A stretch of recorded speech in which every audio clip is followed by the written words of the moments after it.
Okay, so Brian, firstly, thank you so much for coming on the show. I'm really excited to have this conversation with you. The research that you've done is just unbelievable, and this book, uh, man, it's a journey. It's a massive journey for anybody who's interested in philosophy or theology, Christianity, other religions like witchcraft. You talk about the lot. When I was listening to this book, I have to tell you.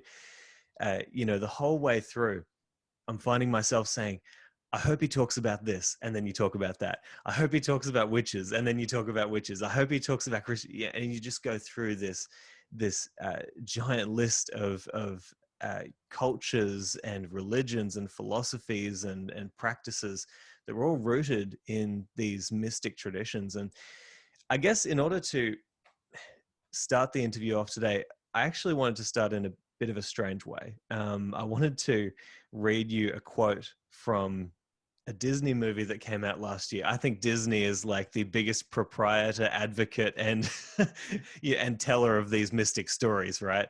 I Um, watch a lot of it. I have two daughters. I watch a lot of it. so you know how frequent the influences of these hallucinogenic experiences are in these movies. So there was a quote that I heard in the movie Onward last year, which I actually think perfectly depicts what you've done with this book.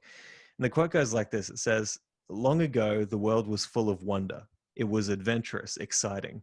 And best of all, there was magic. And that magic helped all in need. But it wasn't easy to master. And so the world found a simpler way to get by. Over time, the magic faded away." And, I think that the story that you're telling in this book is the story of that magic fading away out of our society to the point now where it's taboo to even talk about it. So after that long spiel, thank you so much for writing the book. Please tell me more and my audience more about what the book is, and we'll dive straight in. Sure. I couldn't give a better opener than that. That's fantastic. I think that the magic has faded. The magic and the mysticism of antiquity has certainly faded. And I want to be clear from the very beginning that I think drugs are just one component of that magic, and not even the most important, which is strange after writing a whole book about psychedelics. But the name of my book is The Immortality Key. You can see over my shoulder there in very tiny font. Yep. The Immortality Key, the secret history of the religion with no name. And I call it this religion with no name because to me, it seems to be a secret doctrine that survives across time and space, from prehistory all the way through the Stone Age, into the Bronze Age and classical antiquity, which is what I was studying, as a teenager and an undergraduate, right into the roots of Christianity itself. And then it takes a detour from there to the 20th century. But when I look back at history, I see visionary experiences. I see things that are difficult to explain. I think all religions are based on some kind of visionary experience. Moses and the burning bush, Paul on the road to Damascus, the Prophet Muhammad and the visitations with the angel Gabriel. I mean, the whole notion of revelation is fascinating if you think about it, because it doesn't really happen every day to everyday people, except when you look back in the past, it's saints and mystics having these extraordinary experiences. And I was always fascinated by that.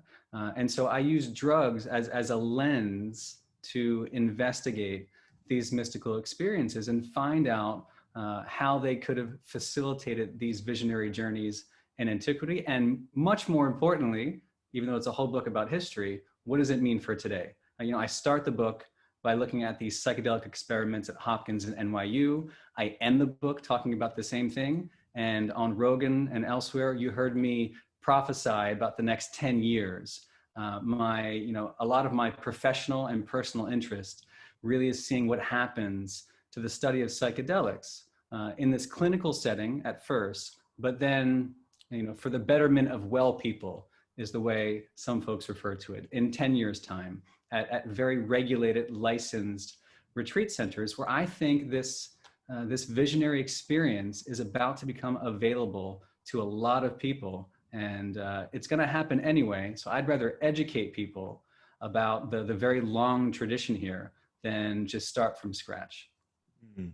Yeah, I really appreciate that that's the kind of journey that you're on, because, like when you learn more about these sorts of experiences, what happens is you go out into culture and you see poetry and music and movies and, religions and these stories that we tell, and you think, wow, there's a lot of similarities between what they're talking about with psychedelic experience, hallucinogenic experiences, and like you just said, Moses and the burning bush.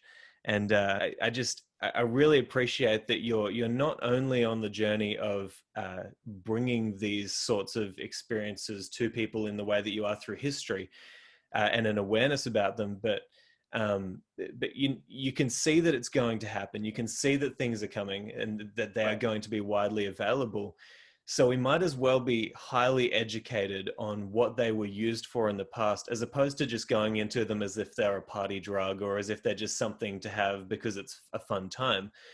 And I guess, when I was reading your book, since the start of the year, I've been really diving into ancient philosophy, into even theology, and I've been thinking, man, like I've been reading books like the Psychedelic Gospels, learning about the roots of Christianity in these hallucinogenic experiences. But what really stuck out to me when you were having your interview with Joe Rogan was you brought Marcus Aurelius into the deal. And, Marcus Aurelius is one of the three key figures of Stoic philosophy, this philosophy that has a reputation for being very, hard down the line, very rational, very reasonable.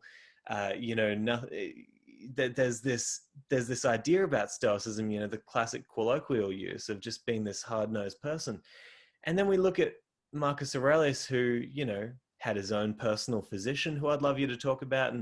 And then Cicero talked about these experiences, another famous Stoic. So tell me about the ancient philosophers, and as many as you like, and their influence of these, I guess, these mystic experiences with hallucinogens. Right. So a lot of these philosophical schools, which I think is common sense, were not mutually exclusive, as you can probably imagine. And I make the same argument about early Christianity too, which I call Paleo-Christianity, which we'll save for later in the conversation. But when it comes to the Greeks, there are a panoply of schools out there. So you mentioned Stoicism as one. Marcus Aurelius, Stoic though he was, and I love his meditations, and I read them often, and I find them very comforting, the equipoise that he strikes in life, the very kind of Eastern sense of non-attachment I love about Stoicism.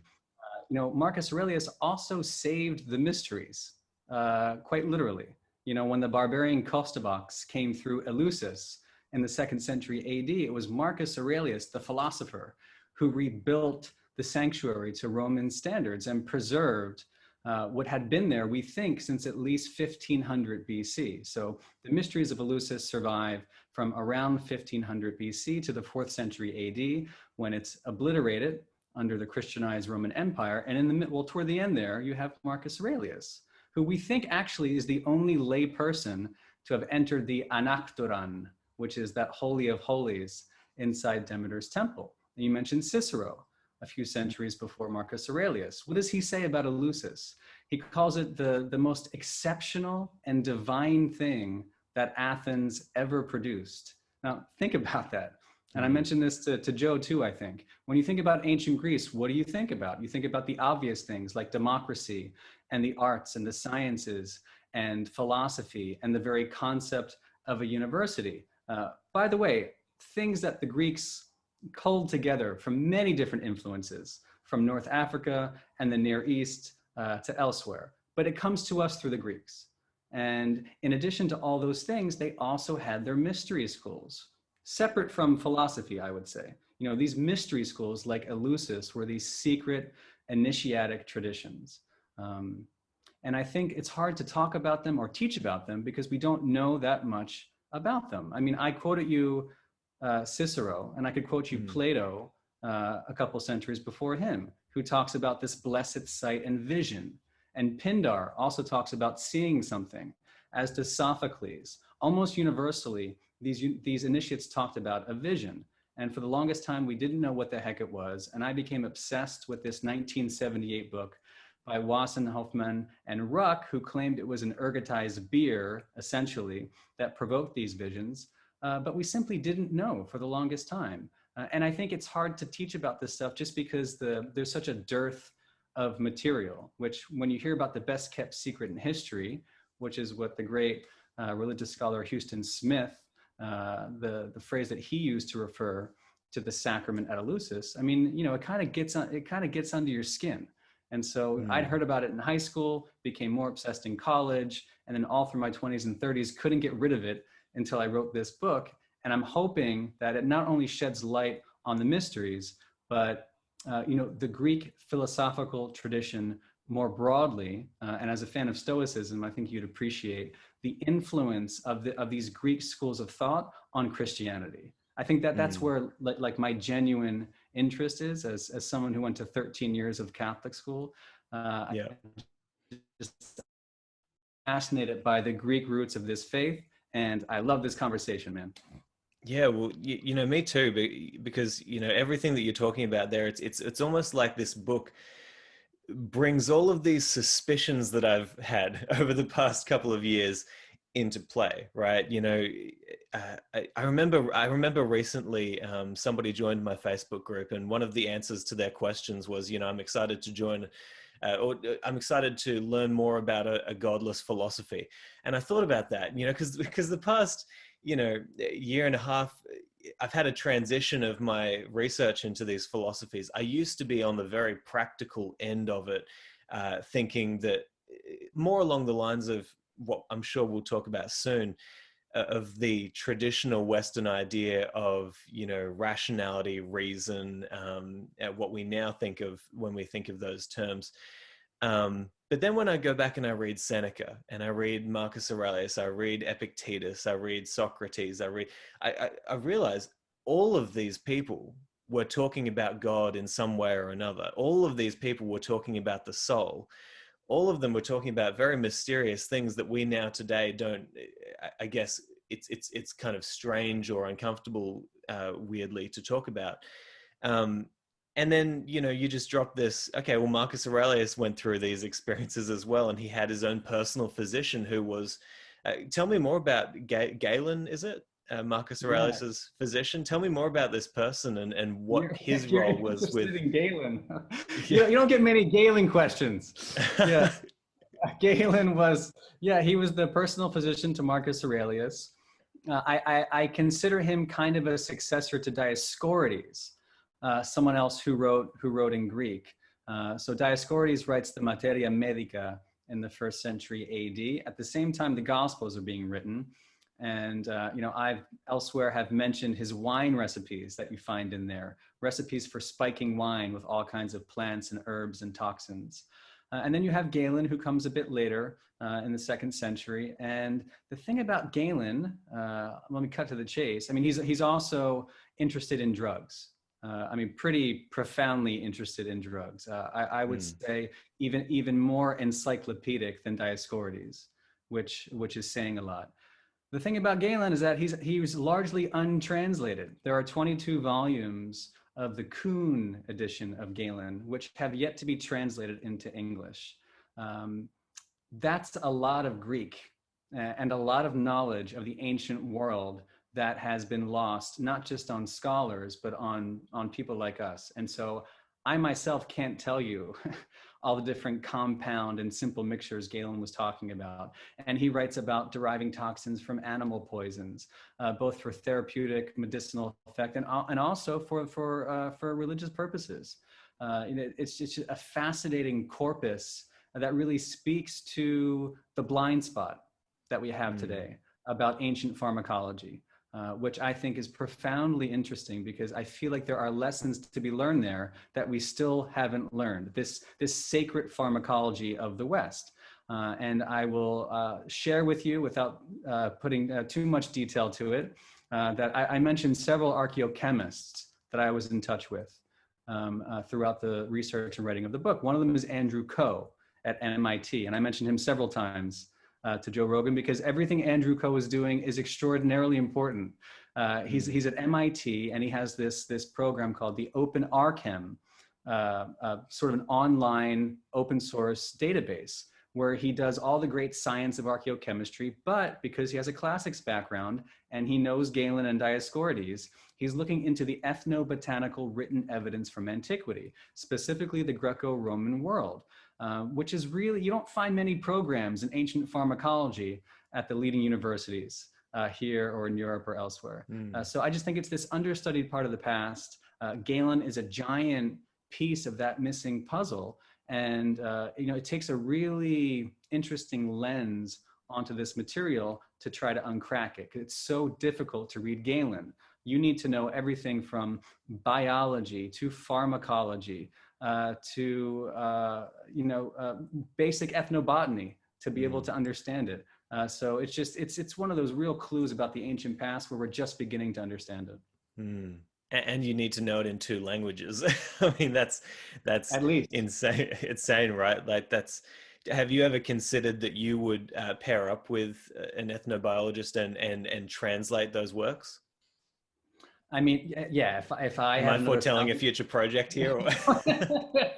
If I had 1,000 years to live, I got a lot of projects happening right now. If I had 1,000 years, I would do it. Andrew Coe is very much interested specifically in Dioscorides. I think I would add Galen to that list as well. These things need to be they need to be centralized. They need to be translated. They need to be made available to people in all languages. And experts from all these different disciplines need to dive into their Dioscorides and Galen to figure out what was going on. We really can't say much about ancient pharmacology without breaching those texts and others. And others. The ethnobotanical written evidence is very understudied and very important. And what I find so interesting is in your book, I get a sense from the way that you write and the story that you're telling. I get this strong sense. Maybe it's just because if I was in your shoes, I would feel this way. But do you feel like you've only just scratched the tip of the iceberg when researching this? Like you've done 10 years, I understand, of hardcore research, traveling around the world trying to get this book together. But do you feel like there's just so much more that we don't yet? I mean, you went into the Vatican archives. I don't know how long you had in there, but you could spend a whole lifetime in there. Like, how much more do you think there is to get out of this sort of stuff? I couldn't say it better. You could spend several lifetimes. I could spend the rest of my life just translating Galen, right? Those 22 volumes of the Kuhn edition. I could spend the next 60 years, if I live to 100, just translating that, let alone all the other evidence out there. I did not spend as much time as I wanted to in the Vatican secret archives or the archive of the Congregation for the Doctrine of the Faith, which I read about in the last chapter. I didn't spend enough time in the Louvre examining what was in their hidden collections. I didn't spend enough time at Eleusis. And when I finished this whole thing, I think I read about it in the afterword, I could immediately and right here name you a dozen archaeological sites that I want to visit and that I'm talking about with Andrew Coe, for example. Sites in North Africa and Greece and Turkey and other places I won't mention. But the ancient Mediterranean is ripe with all this evidence, and I don't see how we can say anything definitive, really, about the ancient Greeks or early Christianity without understanding their pharmacology, and to understand that cuisine and diet and pharmacology weren't necessarily separate in the ancient world. So how can we speak about either their daily life on the one hand or their sacramental life on the other without digging into these resources, in some cases quite literally? I mean, there are dozens of archaeological sites that I want to visit, archaeologists I want to talk to, chemistry that has to be done, and there's no center to do this. Andrew Coe is, he has this small team at Open Archem investigating this stuff and colleagues around the world, but it's hard to get a PhD in the hunt for ancient pharmacology and medicine. And so part of the reason for writing this book and kind of where I found myself towards the end of it is, we have absolutely just scratched the surface. This needs to be, a part of university discipline. Yeah, and it's such an amazing journey. I feel like you're kind of on uh, the same journey as what's that movie where I think it's John Cage goes on this rampage through America to save the Constitution. It's like I don't even know if I'm saying the right actor there, but American Treasure. That's it. I feel like you're on that kind of journey, right? Nicolas Cage, man. That's it. Yeah. I only just recently saw it. My wife made me watch it, but you know, you're on this crazy journey trying to bring something very important back from history that we've completely lost. And I want to encourage everybody not only to read the book or listen to the book, but also if you want, you know, a more broad interview talking about the specific concoctions and stuff, go listen to Joe Rogan's interview, because I don't want to dive into all of that stuff today, but I do want you to, because I guess the listeners are probably at this stage wondering, what are these experiences that they had? Like, tell me about, say, the road to Eleusis, and what that was and what they would experience there, these philosophers and high people in government. Right. So Eleusis, I call it the spiritual capital of the ancient world. Like we mentioned, it runs from about 1500 BC to the 4th century AD, so almost 2,000 years. That is to say, as long as Christianity itself has been around. Now, obviously, we have no idea, or very little idea, what the very archaic rites looked like in the Mycenaean period. By the classical times, however, we are getting this little testimony. So I mentioned Plato, for example, and Cicero and Marcus Aurelius. Fairly universally, you hear folks talking about a vision. And, you know, from the Hymn to Demeter, which is this 496 line poem that survived from antiquity, 7th century BC, more or less. We have, it's kind of the foundation myth of what was happening there. You know, why is Eleusis Eleusis? So Eleusis is where it is, 13 miles northwest of Athens, up the sacred road, because that's where Demeter rests her weary bones after she's searching for her daughter Persephone. Persephone is out gathering wildflowers one day. She bends down to pick up a 100-headed narcissus flower, interestingly enough, cognate with narcotics, narcissus, narcotics. That's one of these classic Carl Ruck references. And, you know, the earth opens up and out comes Hades. He abducts her to the underworld. And this is, you know, for a long time, it was just seen as this seasonal myth for winter and spring, and how the flowers return to the earth when Persephone resurrects, and so on and so forth. And in this Hymn to Demeter, Demeter is referred to as landing at Eleusis, and she's taken care of by the king and queen there, and she asks for a temple to be set up in her honor. And she hasn't eaten anything in 9 days and nights, so they offer her a glass of wine, and she says, no, thank you. I'm the lady of the grain. I'm Demeter. I'm Mother Earth. And what she asks for, and this is where the whole adventure begins, is this potion, the koukion, which in Greek just means a mixed potion. And again, we don't know what it was. We don't know how it may have changed over the years, but she lists out these ingredients: alfi, barley, hudor, water, and blechon, mint. So when you look at some kind of barley water mint beverage, and I talked to a beer scientist in Germany about this, you can reasonably speculate that there's some kind of rudimentary beer happening here. And this is kind of what's talked about in that 1978 book, The Road to Eleusis. Now, we don't know, when, at which point, and why in the mysteries this thing was drunk, but we do find lots and lots of drinking vessels. And if you go to the museum in Eleusis, you'll see lots of drinking vessels. And they've excavated these things since the 19th century. Unfortunately, they've never been tested, so we don't know what was in those vessels. And they've all been treated for conservation. So there isn't much actionable information at Eleusis itself. But again, we do know that this pilgrimage was made from Athens all the way to Eleusis. The potion is somehow involved, and it results in this vision. That was the big initiation, when you became an epoptes. That's like, the real hardcore initiate. You would visit Eleusis once as a mustes, a mystic, and you'd come back the next year in September to become an epoptes, and it only happened once in your life. So when you talk about this experience, you're talking about a once in a lifetime visionary experience that, again, what little clues we have speak to the obliteration of the fear of death and essentially apotheosis, becoming divine, becoming immortal. You went there as a human being, and you left divine. You left guaranteed of the afterlife. which is pretty extraordinary. So all your Stoics, much as they were grounded in reason and logic, they went to Eleusis to become gods. Yeah, it's absolutely mind-boggling to think of the people who would have made that same journey. And you know, something that you said there is such a perfect segue into my next question, because this, I mean, I have it tattooed onto my arm, memento mori. The Stoics were obsessed with death. You know, that this idea, remember death, remember death, remember death. And, you know, it wasn't just a philosophy, it was a practice of really making sure that you are prepared for that moment when you're like Seneca said, one of my favorite practical quotes that he said, before you die, make sure that your faults die. You know, make sure that on your dying your day that your faults die before you do. And they had this, I mean, you look at Seneca, who was, you know, who was forced to commit suicide. You know, I believe he cut himself in a bath, you know, with his supporters around him.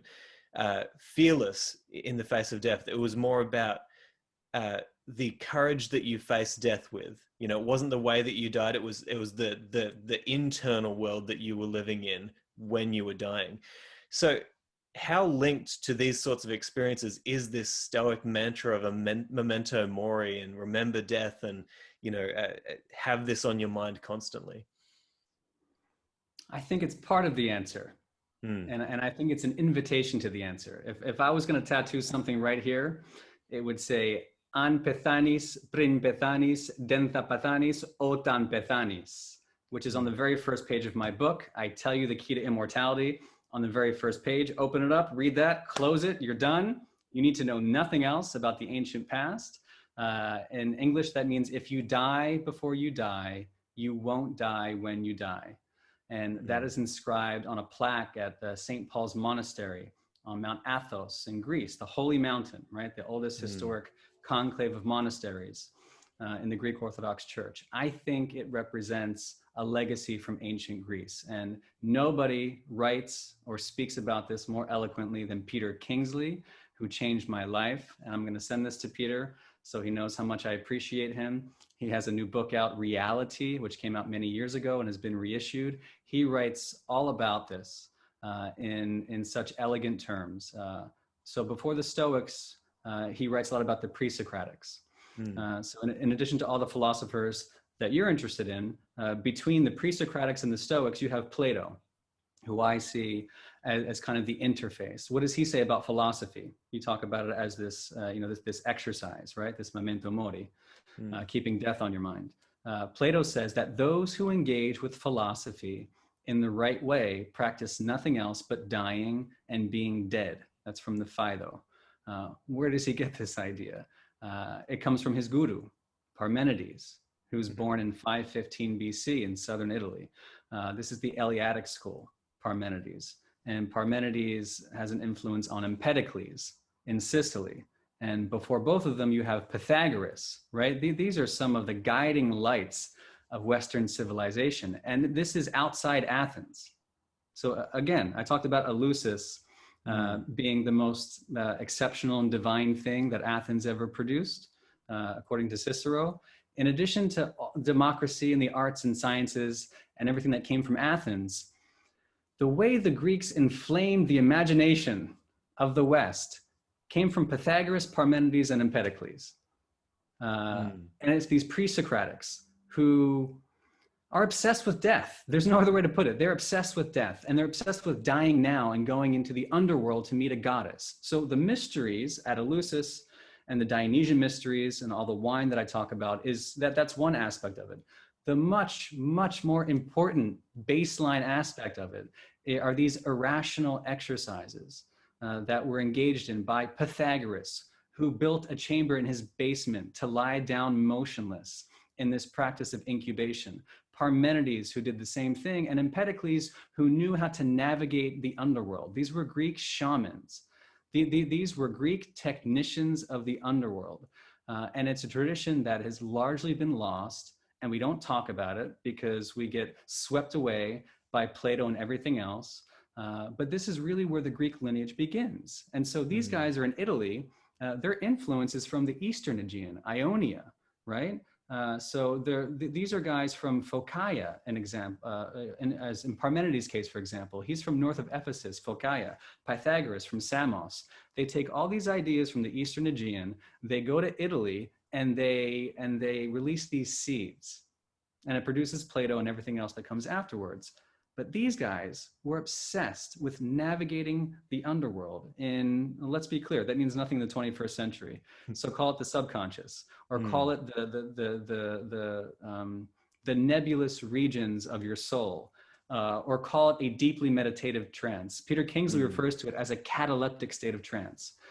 You lay down in the dark and you die for a couple days if need be. And when you arise, you are no longer a human being. You have conquered the underworld. And so that's why I said at the very beginning, drugs are just a very, very small part of this magical, mystical enterprise. The more fascinating aspect for me is this pre-Socratic landscape and what the ancient Greeks were actually teaching. Yeah, you know, that's been one of the most fascinating aspects of this year for me, really diving deep into this stuff, has been looking at some of the pre-Socratic teachers and thinking there is just such an abundance of people in the West now turning to things like Buddhism, going to Hinduism, looking at the Eastern traditions, Taoism, because though their main texts are so clearly mystic and they offer these really deep dives into your soul. But somebody, one of my other guests, Dirk Marling, said to me, he said, we have this all in Western culture as well. It's all there. And then I started reading Heraclitus, for example, and just the masterpiece that his fragments are, just talking about the cosmos. And then you think, hang on, Stoicism, they offer some pretty radical ideas about what we're living in right here. You know, this one universal, well-ordered whole, the cosmos, you know, we are all undoubtedly interconnected. We have reason, which is our spark of the divine whole, you know, all of these very kind of mystical ideas. And you're right, it's all there in these pre-Socratics who just talked in such beautiful, poetic ways about what all of this is and what we are. And something that I wanted to bring up, because I'm guessing that a lot of my listeners will be thinking, he has to bring this story up, because even the founder of Stoicism is implicated in all of this sort of stuff. Because one of the great tales told by Zeno of Citium is that when he first arrived in Athens and crashed his ship and everything, he was wondering what to do. So he went to see the Oracle of Delphi. And the Oracle of Delphi told him, you know, you should dye your soul with the colors of dead men, or something like that. Essentially, go read the ancients, which led him on this giant path to finding this philosophy. But tell me a bit more about the Oracle of Delphi, or Delphi, and the sorts of experiences that this oracle was giving to people. Yeah, I mean, again, yet more irrational experiences, right? These are the logical, rational Greeks, and all we're doing are talking about irrational experiences that if you went into the halls of power in Washington, D.C. today and started talking about, they'd label you crazy. And on CNN over the weekend, I felt a little crazy talking about Eleusis. And yet here we are having this conversation, and I'm, again, fully indebted to Peter Kingsley for resurrecting this tradition for me, because I didn't really study the pre-Socratics until after college, into my 20s and 30s. It was a real light in my life to find that again. And then all these correspondences with the Stoics, whom you love, and the shamanic techniques that I was reading about. And it's just this incredible stuff. And there's Delphi, yet another indication of what Carl Ruck would say, the irrational well springs of human consciousness. The Greeks were obsessed not just with the mysteries, not just with incubation, as Kingsley writes about, but prophecy and oracle. And why is that? The state constitution of Sparta was approved by an oracle. Why was that? Why would they mix, a state and religion like that? Because the oracle was an important part of their world. It was a woman, obviously, the Pythia. It was always women, Pythia. Women, older women, usually over the age of 50, we're told by the ancient sources. And there she sits over this crevice. And again, for the longest time, we don't know what she was under the influence of, but there are clues that she was under the influence of something. And so some of the ancient sources talk about smoldering henbane seeds, right? Which the later pharmacologists call pythonion, as in Apollo, Pythonian Apollo, kind of cementing the connection there between henbane on the one hand and the pythia on the other. So that's a possibility. There's another possibility that a trio, was it a trio or an interdisciplinary group, a couple years ago came out with this idea that it was a gas, a subterranean gas, that ethylene was being released from this bituminous limestone, and that was causing the oracular visions of the pythia. We still don't know definitively, but there are lots of great leads to these techniques that were cultivated by the Greeks, whether through drugs or some kind of noxious gas or some kind of trance-inducing meditation or a combination of all three and something else we haven't even thought about. But the point is, these irrational states of consciousness, these altered states of consciousness were prized by the ancient Greeks. And whatever escaped the pythia's mouth was taken damn seriously. Yeah, it's absolutely amazing to think of all of the people who we find links to. But one thing I am surprised by is, you know, if all of this was happening, it seems like either nobody was directly saying it or there was obviously a massive attempt to get rid of all of this information by the leaders of Rome, which you obviously go into your book, and Catholicism and everything like that. But why don't we have like at least one, I mean, we probably do, but like one philosopher just saying, this is exactly what happened. We went to this place. I went through this experience. This is what I took away from it. And this is the whole thing that I'm doing here with my philosophy. Like, where are those sorts of lines? I'm so interested why we don't have that blatant an admission. Because then I wouldn't have a job. It wouldn't be fun. There'd be no adventure, man. There's no history. You know, it's rarely that easy. All we have are bits and clues, and it's not just with respect to these traditions. That's the classical world generally. I cite a reference in my book to the concept that about 1% of the ancient literature has survived, and that's from a fairly mainstream source. I sat down with the minister of antiquities herself at her office in Athens and had this very discussion. I think it's in chapter 3 of my book, where we talk about the missing literature. We don't know much. Everything we know, I say, it's just a few pieces of this million-piece jigsaw puzzle, and yet classicists spend an entire lifetime on this 1% of what survived. So even when it comes to very mainstream things, we're missing a lot. We're missing a lot of plays, for example. You know, only a fraction of what Euripides and Aristophanes and Sophocles produced, and the rest just disappeared. Now we can't blame the Christians for all of it. You know, time has a way of disappearing these things, and I think that's a big part of it. But the simple truth is that we just don't know. When we look back in the past, we're looking at just a fragment of what was there. And so I would love to find the smoking gun about what was happening in these mysteries, which is why you spend 12 years looking for as many clues as you can. Absolutely. I'm so glad that you have. And, you know, something that you've alluded to in this discussion as well is that, and also into the book, which I'm so glad that you did, was you pointed out that reason, rationality that we think of today was not exactly the same thing that they were talking about back then. Knowledge was not the same thing that we talk about today as it was back then. And you talk about Gnosticism, which I always thought was specifically linked to a sect of Christians who read the Bible in a certain way. And then in the book, you pointed out that this was the way that they thought about knowledge in so many cases, gnosis, which, as you pointed out, is a deep knowledge of your own self as a knowledge of God. Can you talk more about the way that they saw philosophy and knowledge and actually knowing something back then, in terms of the Greek and Roman philosophers?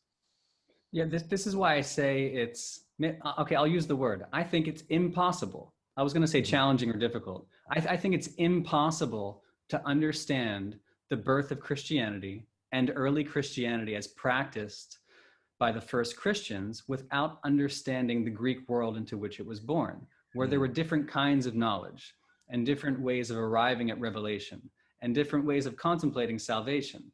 So Aristotle, for example, to briefly mention Eleusis, he said the initiates went there not to learn something, mathein, but to experience something, pathein, to suffer, to experience, to go through. So that's it's already you're getting a unique kind of look at what the kind of knowledge that was prized, right? The experience over the discursive, intellectualized, rationalized book learning. And that gets us into gnosis, to know at a deep intuitive level. I could have quoted many people in the book, but I quoted Elaine Pagels, who is a genius at Princeton, early Christian scholar at Princeton, who I've had the pleasure to speak with. And she wrote a fabulous translation of the Gospel of Thomas. She wrote a very famous book called The Gnostic Gospels. And I just love her definition of Gnosticism. And about Gnosticism, she says that to know the self at the most profound level is to know the divine. It's this place where the self and the divine are identical. And you mentioned that beautiful phrase, the spark of the divine.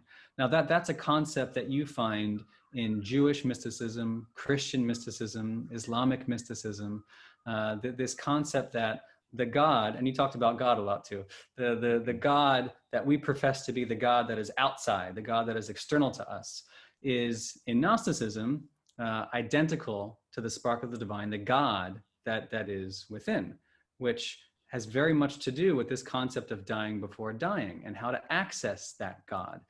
It's not through reason, logic, and book learning. The way to access that spark of the divine, which is always there, according to the Gnostics and other ancient Greek mystics, is to die to this false conception of the self, this ego that we spend a lifetime building up for very good reason, because you have to pay your taxes and drive a car and take your kids to soccer practice. And it's all very important. You can't be a very productive member of society without it. However, we were born into this world without egos, or at least not the egos we have today.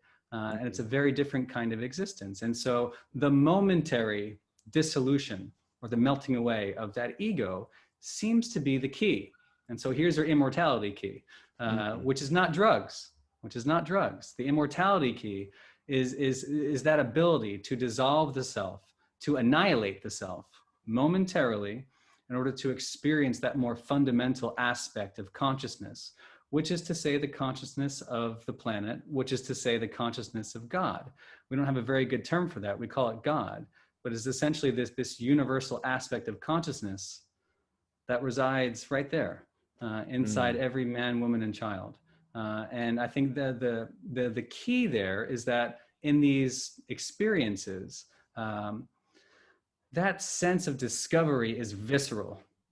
It's really visceral. It's often described in the psilocybin experiments, for example, as the realest thing these volunteers have ever experienced. It's the thing you can't forget.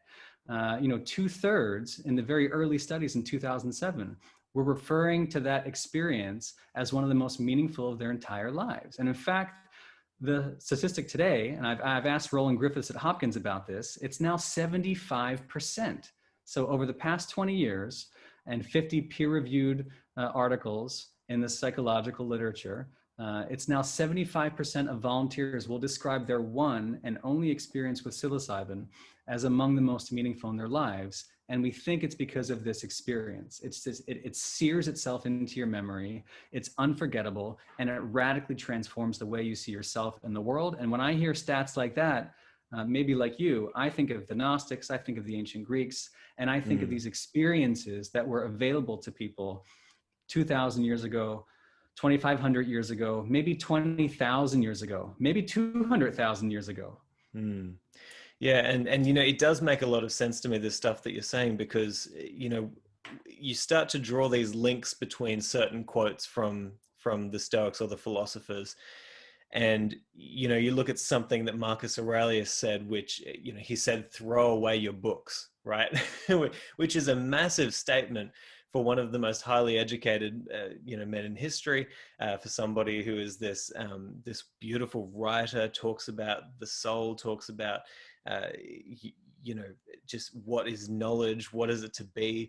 And you think, wow, you're telling me to throw away my books? Okay, there's some sort of knowledge that he's after that is not to be found in constant addiction to reading and content and listening and all that sort of stuff.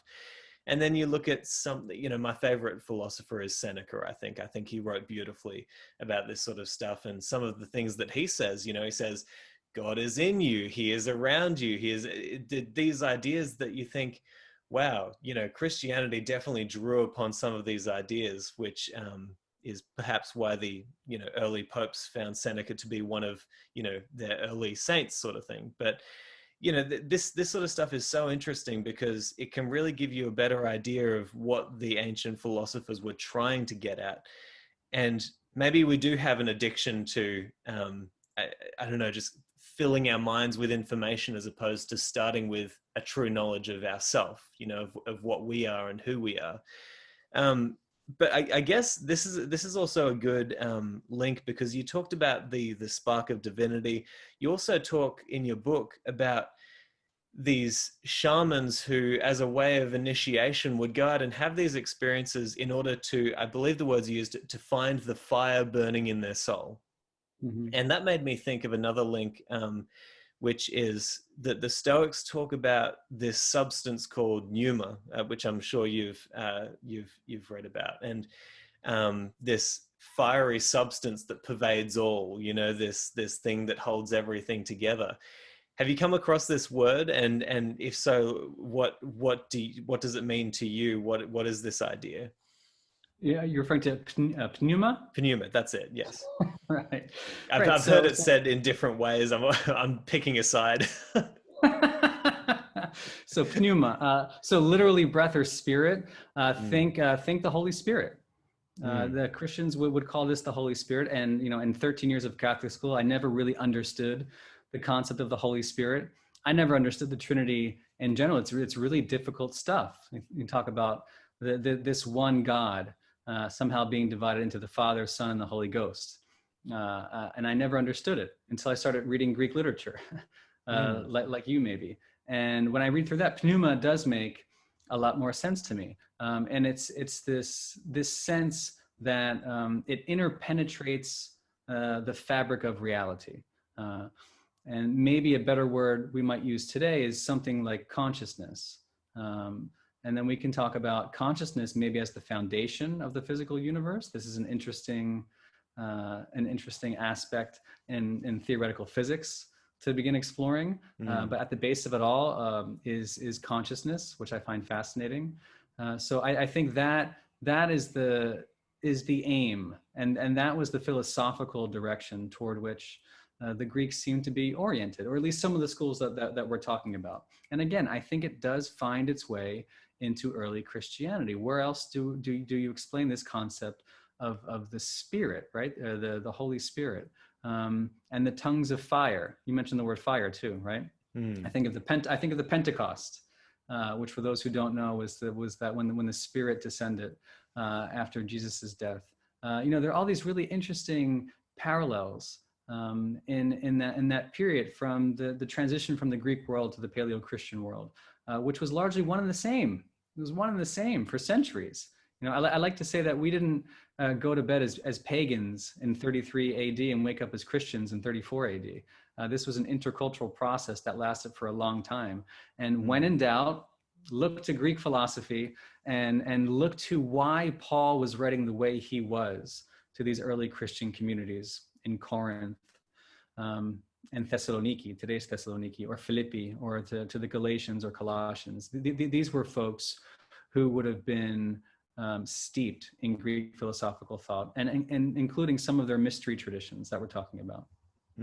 Yeah, and this might be a good segue as well, because I've been talking to a lot of theologians. I've been talking to a lot of people, discussing the philosophy of Jesus, for example.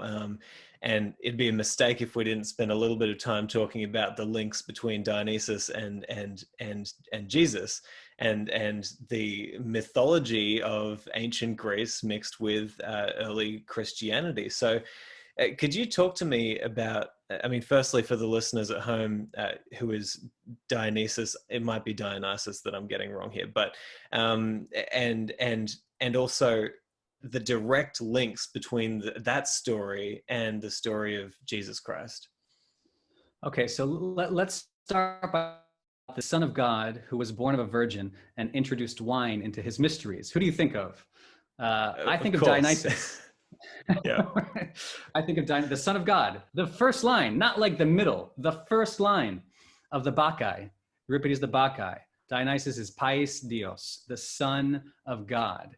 And he's often credited as born of a virgin, Semele, in one of the versions of his origin myths, because she tries to give birth to him, but Zeus incinerates her because she can't handle the full force of his godhood. And Dionysus is then born from the thigh of Zeus, one of these myths that goes around. So he's part human, Semele, part divine from Zeus. He's the son of God, born of that virgin, who is synonymous with the vine, with the ampelos, just like Jesus, who calls himself the true vine in John's gospel, and only in John's gospel. And it's only in John's gospel that you see the wedding feast at Cana, which is interesting. Scholars refer to it as the signature miracle of Dionysus. So in Elis, the district of Elis on the Western Peloponnese in Greece, there was this long tradition about these water basins that would be left in the temple on the appointed hour at the appointed date. And the priest would leave them there, come back in the morning, and the water would be miraculously transformed to wine. And we know on the island of Andros, around the same time, the Epiphany, January 5th, 6th, water would flow from the temple and turn to wine. And so when you hear at the wedding feast at Cana, this famous water to wine miracle, what is John saying to his audience about this new Son of God, who also has wine in his mysteries and can magically convert the water to that sacramental wine? He's not saying, it's not just made up out of whole cloth, which is a question I've been getting. And when I had this conversation with a Catholic priest in the course of my research during the book, he's very quick to point out, it doesn't mean that Jesus never existed. It doesn't mean this is all being just cobbled together. It means that there was a version of Jesus that John specifically wanted to introduce to his audience. And it was it was a Dionysian Jesus. In fact, there's a book that I quote a lot throughout my book by Dennis MacDonald called The Dionysian Gospel. And it's looking at all these correspondences between the Greek of John's Gospel and the Greek of Euripides the Bacchae and other Greek sources to really show all these correspondences, and which that kind of undergirds the overall argument, again, that the roots of the early church are Greek. Paul is writing in Greek to Greek speakers. John wrote in Greek to Greek speakers in Ephesus, the Greco-Ephesians. Now, isn't it interesting that in the early 2nd century, St. Ignatius of Antioch is also writing to these Greco-Ephesians in Greek, and he refers to the Eucharist as the pharmakon athanasias, the drug of immortality.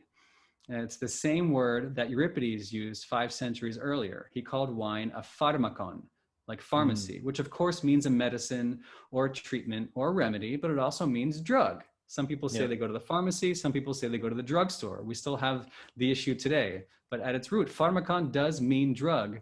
And isn't it weird that an early church father would refer to the Eucharist as the drug of immortality? Now, it's all just fancy wordplay, and I get it, but these ideas have been out there for 42 years and a lot longer than that. But I use some of these biblical exegesis. I use some of that just to kind of set the stage for the scientific investigation that I was doing, and just to show the basic proposition, again, that the roots of the church are Greek, and if you want to convert people, you ought to speak on their terms, and the terms they understood was this magical wine of Dionysus. And there are lots of parallels there, and it's not new and it's not controversial. The parallels in and of themselves, I'm saying. I often quote this paper from Dr. Martin Luther King Jr. in 1950, The Influence of the Mystery Religions on Christianity, which everybody can and should Google, and you can read it. It's not a long read. The point being, this whole idea of the pagan continuity hypothesis has been out there for a very long time. And I think the real question is not whether there were these correspondences, but why they're there and how certain authors like John use them to his or her advantage. We don't know who the author was, to speak to these early communities of Christians and to present them with the kind of wine god who they would have understood and tried to assimilate into practices that were ancestral to them, that went back centuries. Yeah, it's unbelievably fascinating looking at. I think that you pointed out something so important there, the fact that Christianity didn't just pop out of nowhere. You know, there are links that spread, you know, all over ancient Rome and ancient Greece. That you know, it was a very I get it. It was a synchronistic sort of process, right? Just taking a lot of really good ideas, I guess, from other places, and then you also go into your book about the whole, you know, I guess the process after then of I guess you might say the battle between Rome and the church and stuff like that. Really interesting stuff. But I guess one final thing that I really want to dive into before I ask some questions about how it relates to today is a lot of these experiences were initiated by women, and the early Christian church was, you know, predominantly a women-led, I guess, early cult, which is so interesting. And I want you to talk a little bit about that as well, just so that the listeners have a good understanding of those sorts of origins. Yeah, I've gotten this question a couple of times, which I'm happy about, because I didn't set out to write the book to explore that. But it's the thing that just hits you in the face again and again and again, going way back, not just to Paleo-Christianity, but into prehistory. The more and more I talked with these beer scientists, for example, in Germany, or Pat McGovern at the University of Pennsylvania here in the States, the more and more they would refer to brewing as a women's art, potentially going back to the Stone Age, including among the Egyptians and Sumerians much later, including the beginnings of the mysteries of Eleusis, which at the very beginning were women's rites of initiation, not open to men. Same with the wine mysteries of Dionysus. You know, his devotees were known as the Maenads. They were the female devotees of Dionysus, whose primary goal was this state of enthusiasmos, this ecstatic communion with the god. But it was the women who mixed the wine. It was the women who brewed the beer. And that doesn't really change until the industrialization of brewing during the Reformation, really. But up until that point, it's women mixing these beverages. And even if you spelunk into the catacombs under Rome, you will see frescoes, like I did, of women mixing wine in this part Roman, part Christian, syncretic mixed ritual, which in some ways was the refrigerium, as the Yale scholar Ramsay McMullen refers to it, this feast with the dead. But on the other hand, could have been this kind of Eucharistic visual, this kind of proto-mass even. We don't know much of the details, but we do know there are women there mixing wine. And there's even little Latin phrases in some of these catacombs. It's really interesting. So you don't have to hypothesize too much. Like in the catacombs of Saints Marcellinus and Pietro, which I visit in the book, you'll see in Latin phrases like agape miscemi, like mix it up for me, agape, which is a Greek word that means love. Or irene miscemi, like mix it up for me, irene, another Greek word meaning peace. And it's right there, miske, mix it up for me. So the women are in control of this funerary banquet, which is part pagan, part Christian, because we're talking, 3rd, 4th centuries AD. Christianity has had time to develop by then, and yet we find women leading these Eucharistic vigils, which is really, really interesting. And even aside from that, if you look at Paul's letters, you do find lots of women. I mean, the first European convert to Christianity was a woman, Lydia. And you find lots of women referenced in Paul's letters, like Junia, whom he refers to as the foremost amongst the apostles. Let's not forget about Mary Magdalene, who, as I say in the book, for a time was the church. It was her and nobody else as the first witness to the resurrection, especially as described in John's gospel. It was she who communicates her sighting of the resurrected Jesus to the apostles, who have a hard time believing it, by the way. So there's all these interesting traditions that you can look to about the role of women in these early mysteries. And I spend a good part of the book talking about it, which raises profound questions, I think, about the nature of the priesthood today and the role of women in general. Yeah, it really does. And I think that personally, I have found that understanding this sort of stuff, or at least diving deeper into this sort of stuff, has not pushed me away from wanting to know about, say, Christianity, but it's actually drawn me in. It's drawn me in and said, hey, look at how fascinating this religion is, that it used to be completely radical.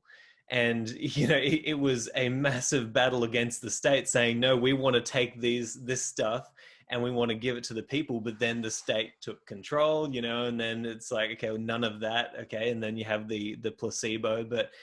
But I really think for people who are listening to this, who have a faith or have a religion, this sort of stuff should encourage you to go even deeper into your study and practice to figure out the real roots. Because I think it'd be easy for people to either shut this information out with willful blindness, or to just throw out their religion altogether and say, well, it's all a big lie.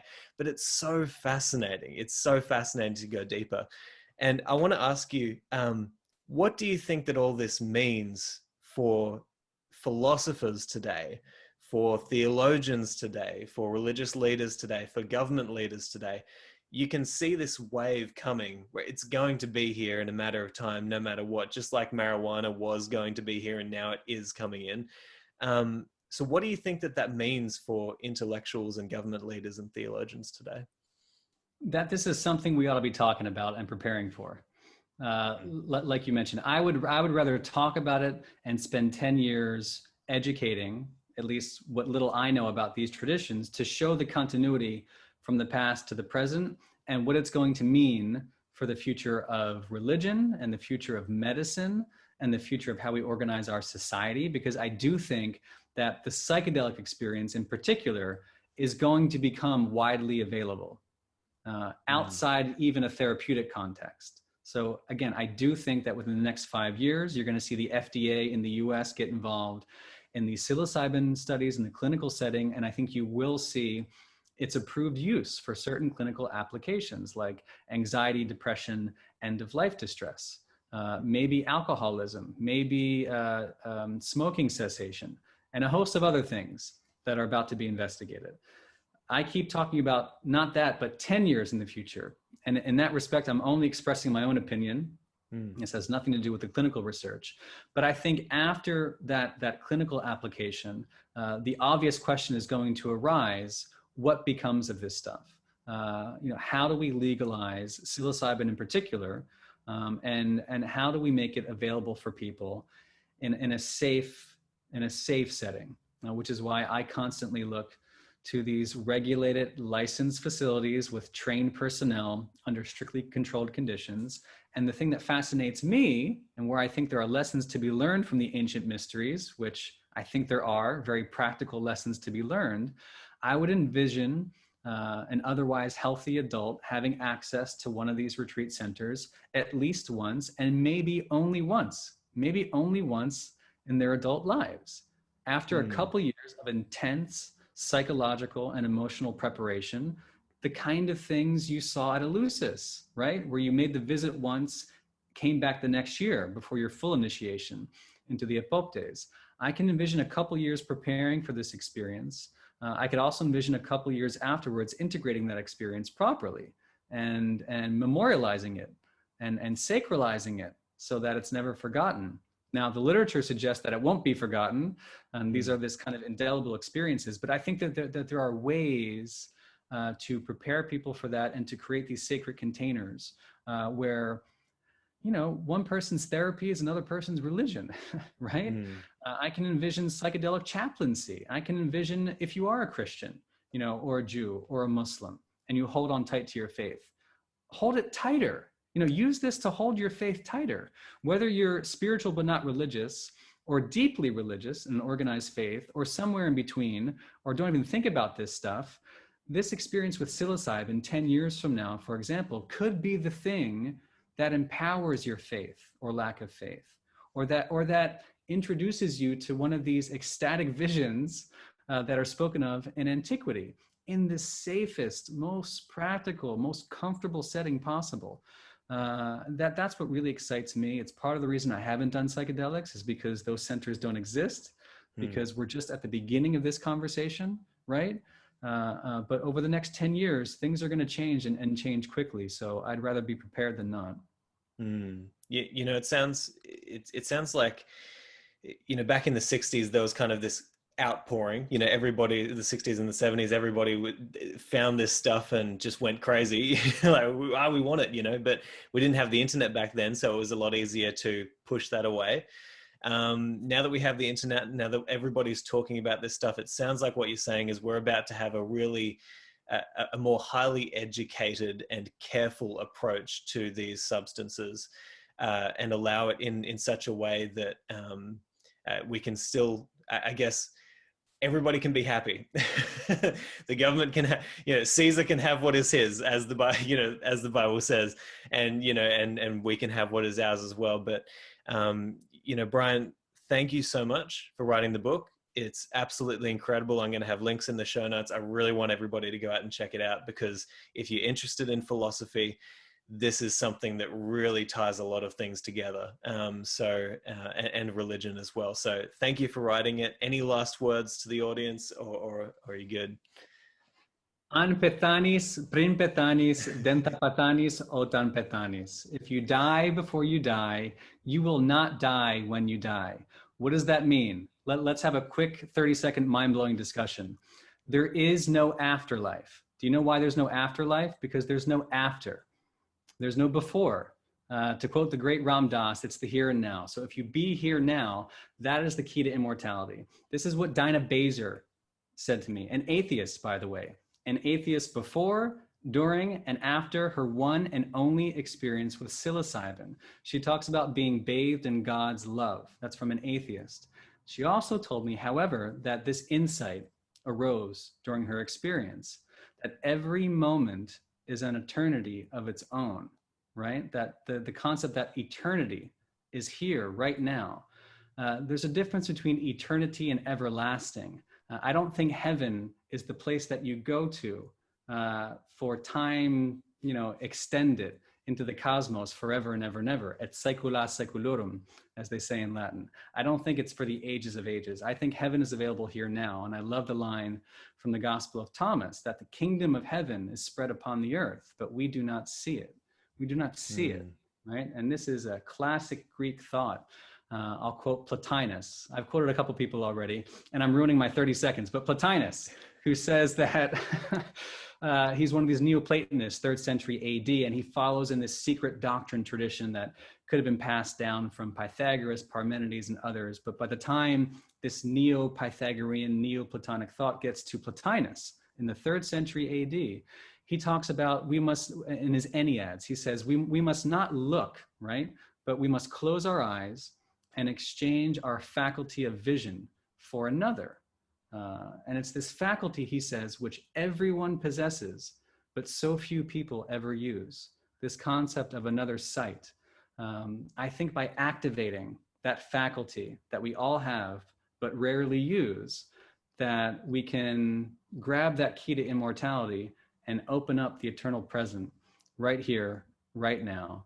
And I see these experiments as an incredible vehicle to invite people into what you might call the kingdom of heaven. Brian, thank you so much. That's a perfect way to end the interview. Thank you so much for listening to this episode of the Practical Stoic Podcast. If you'd like to sign up for email updates, join my Patreon meetup groups that we hold weekly, or if you'd like to offer feedback or suggestions for future guests or topics on the show, then you can head to simonjedrew.com. There you'll also find information about how we can work one-on-one together with my alignment coaching, based around the philosophical principles found in Stoicism. Finally, if you are on Facebook, then I'd love to see you in our group, the Practical Stoic Mastermind. But hey, I hope you've enjoyed this episode, and I'll talk to you next time.